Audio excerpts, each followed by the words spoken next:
Hi, everyone. This is your Shira, Princess of Power story tape.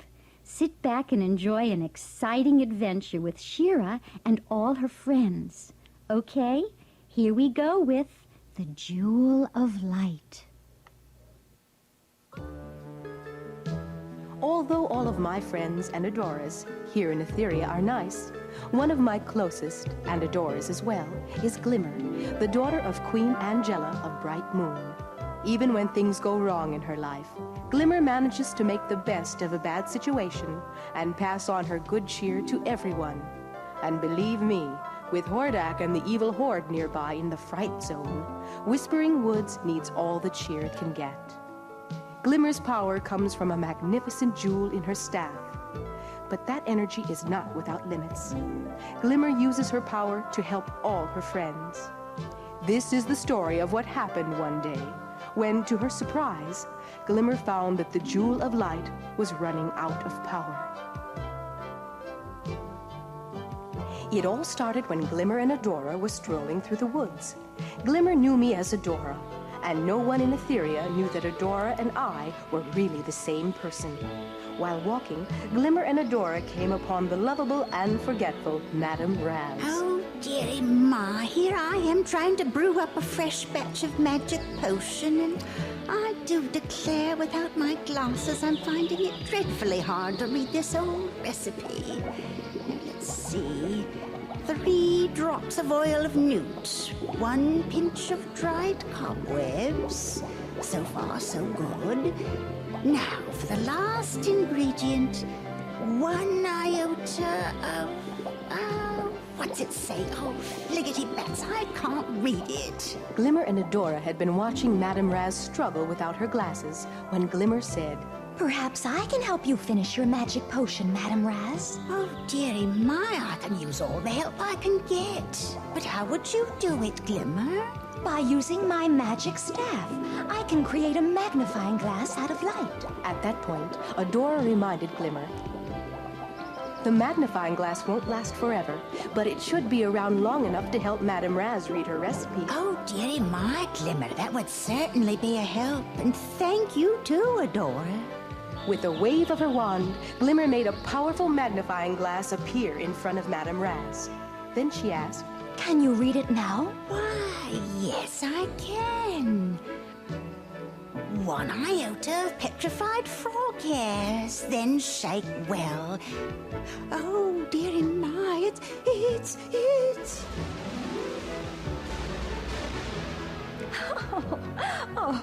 Glimmer and Adora chuckled as Madame Razz exclaimed, Oh, dearie my, back to the drawing board. A little farther on in the apple orchard, Glimmer and Adora came upon Sprag and Sprocket, 2 of the Twiggets who live in Whispering Woods. Hold me steady, Sprag. Hold me steady. Cried Sprocket as he stretched to reach the fruit that all the Twiggets loved. I'm trying, Sprocket, but you've gained a little weight. Can't quite reach the honey apple. Whoa, I'm falling. With a crash, Sprocket tumbled to the ground. Now look what you've done. Scolded Sprag. Wasn't my fault. Wasn't. Glimmer and Adora had been watching the 2 Twiggets stretching to reach the fruit high in the tree. Glimmer knew at once the solution to their problem. Boys, stop that fussing. I can help you reach those honey apples. And with a wave of her wand, she made a ladder of light appear. Then she stepped back and announced, "This light ladder should be just what you need." Wow, Glimmer, that's terrific. exclaimed Sprag. Yeah, now we can pick enough honey apples for everyone. Added Sprocket. "Glad I could help," said Glimmer.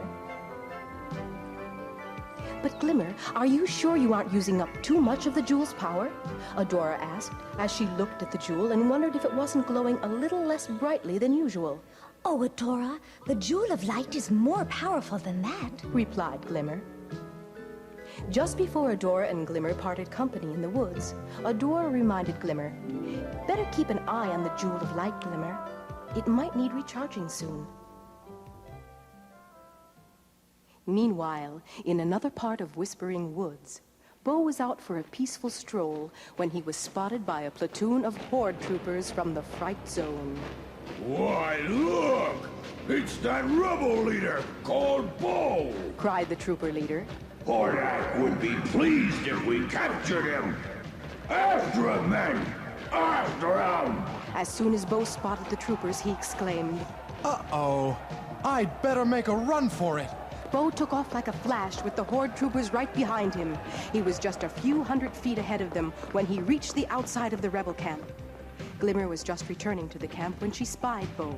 She shouted to him, Get inside the camp quickly! I'll use my staff to surround the camp with a wall of light. Stand clear, everyone! In a flash of magic, Glimmer erected a 20-foot-high wall which kept the horde troopers out of the camp. The rebels were safe for now.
After Glimmer had finished erecting the wall of light that rescued Bo and kept the horde troopers out of the camp, she noticed something strange happening to her staff.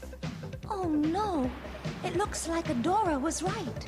The jewel of light at the top of my staff does seem to have lost its glow.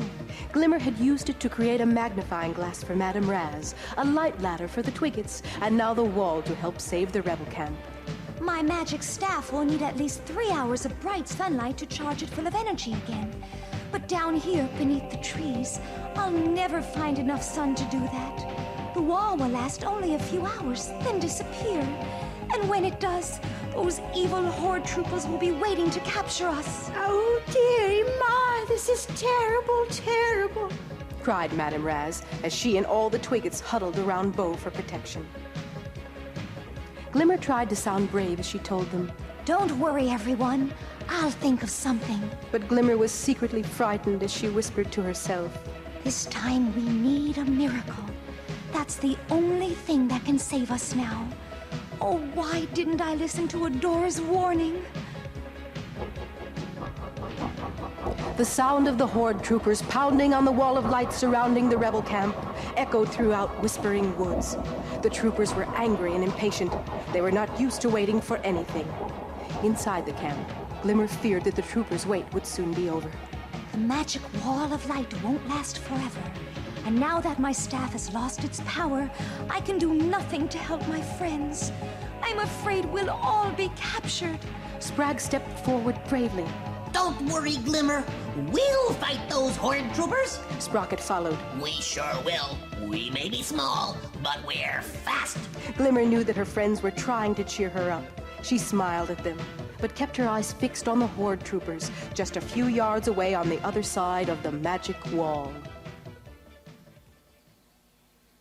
When Adora had left Glimmer after their morning walk, Adora rode to the other side of Whispering Woods on her horse Spirit. They stopped for a rest beside a shimmering waterfall, where everything was peaceful and quiet. Adora was much too far from home to hear the pounding of the horde troopers, but Spirit seemed nervous, and he stomped the mossy ground with his white hooves. "What is it, Spirit? Why are you so nervous?" Adora asked. And the next moment, she felt a strange, cold chill pass through her. The woods around her seemed to tremble with concern, and she knew at once that something must be wrong. Spirit and Adora didn't waste another moment. It was time for Adora to use her magic powers and transform into me, She-Ra. For the honor of Grayskull, I am She-Ra! Spirit transformed into Swift Wind, and together we flew up through the tall trees and headed toward the rebel camp as fast as possible. I only hoped we were not too late. Back at the rebel camp, the wall of light had grown thinner. The light which gave the wall its thickness was starting to fade. Glimmer knew that soon the horde troopers would be able to pass right through it. There's not much time left. It's just a matter of minutes until the wall is gone and the horde troopers capture us. If only I had listened to Adora and not used the power of my jewel so carelessly. Outside the wall, the horde troopers were growing angrier by the minute as their leader shouted, "A curse on this wall, and on the rebels who hide behind it!" By this time, Swift Wind and I were flying over the rebel camp. I could see what was happening, and I shouted, "Down, Swift Wind! We must help our friends before it's too late." Glimmer saw me first and exclaimed, Look, everyone! It's She-Ra! All the Twiggets shouted with joy, and I heard Spragg call out, She'll show those horde troopers who's in charge around here. The moment Swift Wind and I landed, Glimmer rushed over to us and explained, My jewel of light needs power. We must find some sunlight. "Climb on Swift Wind's back behind me," I told Glimmer. "He will fly us up through the trees toward the bright sunlight overhead." As soon as the sunlight struck the jewel in the top of Glimmer's staff, it began to glow with power once again. Glimmer explained to me, It will take 3 hours to bring the jewel back to its full power, but we don't have that long. I'll just charge it enough to give those horde troopers a good scare. They may be strong, but they're not very brave. One good blast of lightning from the staff should send them running. Glimmer knew what she was talking about. We waited till the last possible moment to be sure that the jewel had as much energy as time would allow.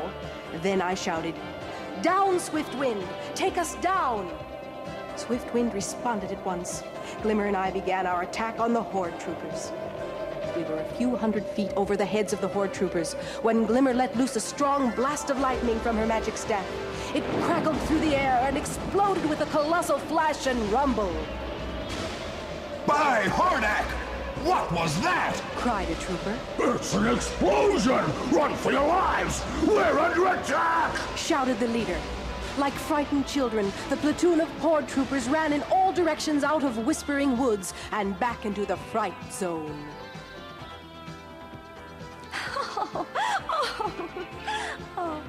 Glimmer laughed. I knew that would scare them. Hordak's troopers are not as tough as they seem. Thank you for your help, She-Ra. You got here just in time. But I wonder where Adora is. She was with me all morning. She even warned me not to use up too much of the jewel's power. I just smiled and said, "Adora is probably nearer than you think, Glimmer. Now I have to be going. I'm glad I could be of help. Goodbye, my friends. Goodbye."